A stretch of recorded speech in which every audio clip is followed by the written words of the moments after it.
Whatever happened to Dengar, the bounty hunter in brown armor introduced in The Empire Strikes Back?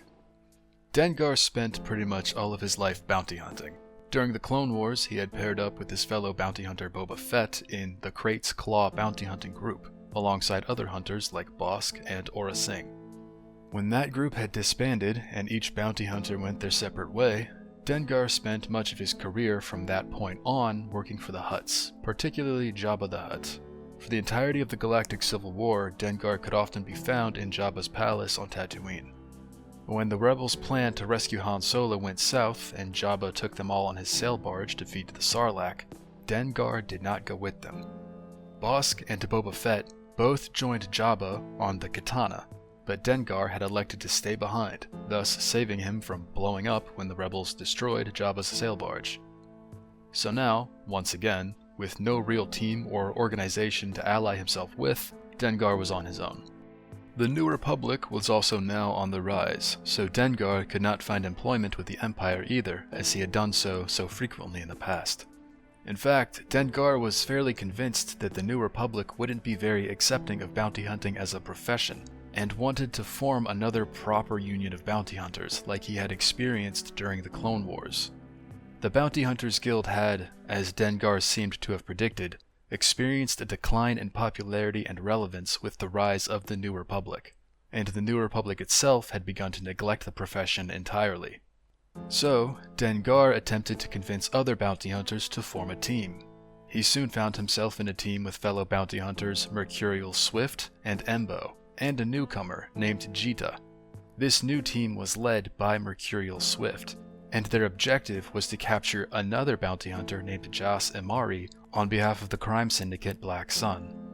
However, Jas managed to convince Dengar and the others to turn on Mercurial, thus resulting in a mutiny of Mercurial Swift, and another team being formed, this time with Jas at the helm.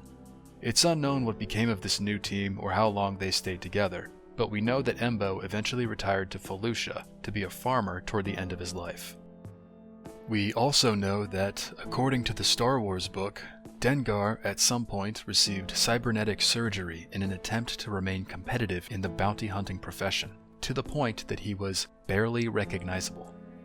Rumors began circulating that Dengar began going by the new name Rothgar Deng, a character seen in the background of Rise of Skywalker. Furthermore, during a Resistance mission, Rey was protecting a smuggler named Mobin Faltus, known for smuggling fugitives of the First Order.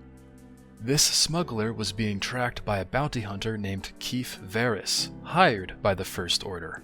While protecting the smuggler Faltus, Rey attempted to distract the bounty hunter Varys with tales of Faltus's ability to escape legendary bounty hunters, including Rothgar Deng.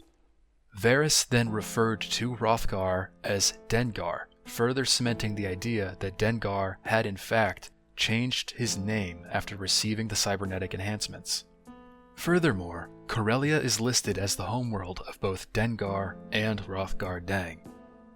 So, to sum up, Dengar got surgery done to stay in the game because it was all he had known, and it was speculated and assumed by most that Dengar had become Rothgar Deng, which is really crazy to think about, this character so involved in everything becoming Star Wars' version of Atom Smasher.